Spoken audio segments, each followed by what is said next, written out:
10 reasons Inception rocks. 10. Through showing that a film can be intelligent, treat its audience like fucking adults, and still make an obscene amount of money, Inception shows that the Michael Bay philosophy of breasts and explosions used to dazzle a brain-dead population out of its money may actually be bollocks. 9. Repeat after me. 3D does not a good film make. In fact, I'd like to alter this cinematic mantra, if I may, to 3D make shit film.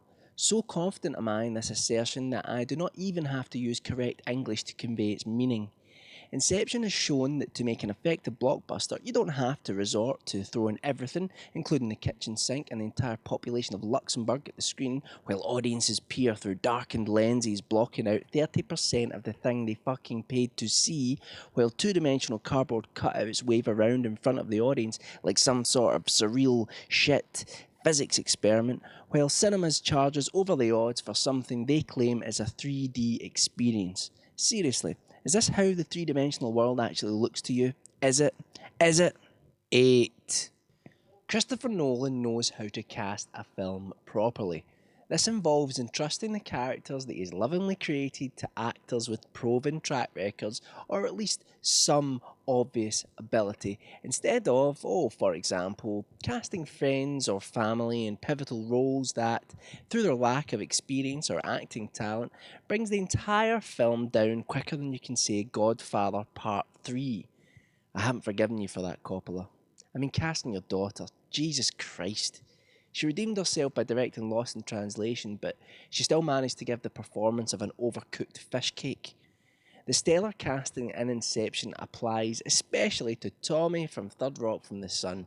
I thought Tommy was brilliant in this film, and I really look forward to Nolan making a sequel where he can tie in John Lithgow and the rest of the gang into the plot. 7. Inception does not overly rely on computer-generated effects and instead attempts to do everything it can in front of the camera, creating a more believable world with elements that actually exist.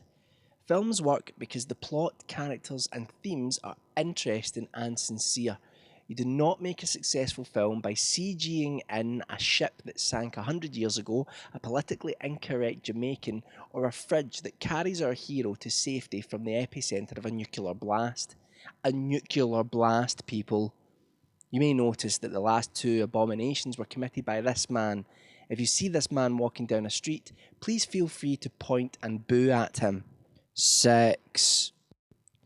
The soundtrack is awesome.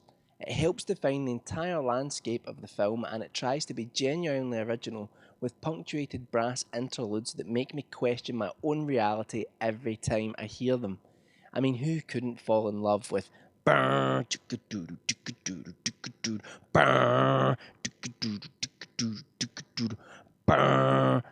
think you'll find that rendition, people, is spot on.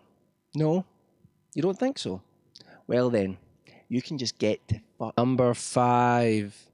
Inception is a high concept film, which is normally a great thing to be.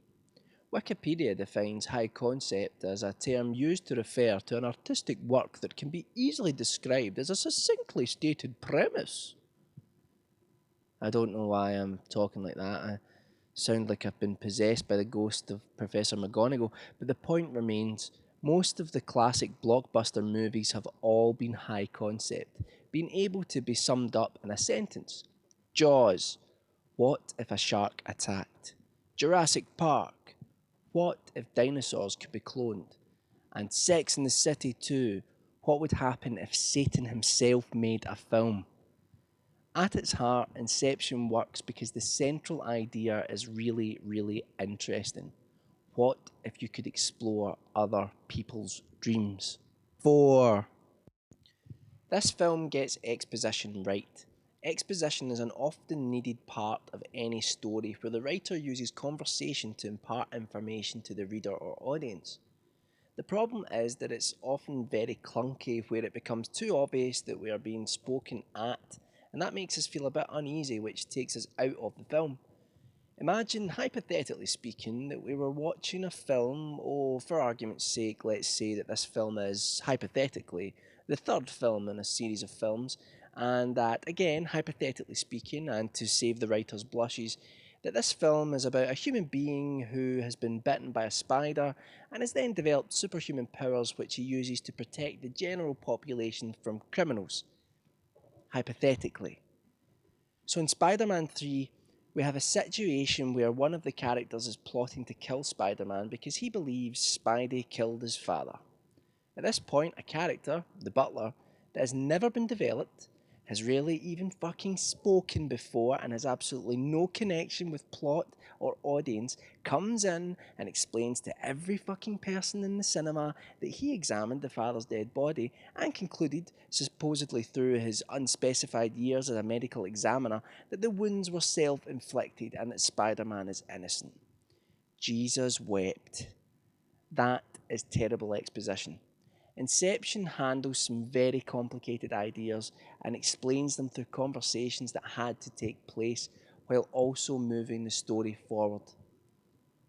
I mean, a butler, for fuck. 3.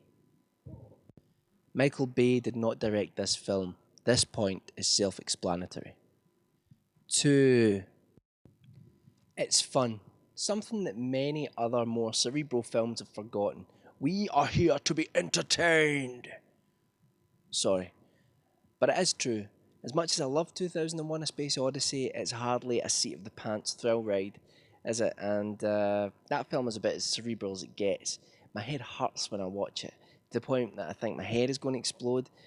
You know, have you not seen Scanners? Too much thinking makes you mental.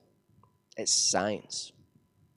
The action scenes in Inception are so much fun that they grab you by the balls, and then just as you get ready to wave goodbye to your manhood and say hello to a lifelong career in the boys' choir, the hand of Inception's action scenes begins to caress said balls and...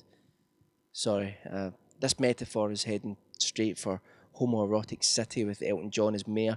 The point is, Inception manages to be both intelligent and fun, and there aren't many films around today that can say that.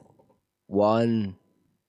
Not only will Inception encourage film studios to try something a bit different at the box office by making films that aim to be smart, but this headfuck of a film will actually encourage young filmmakers to be balls out and attempt to tell interesting stories that will stand the test of time.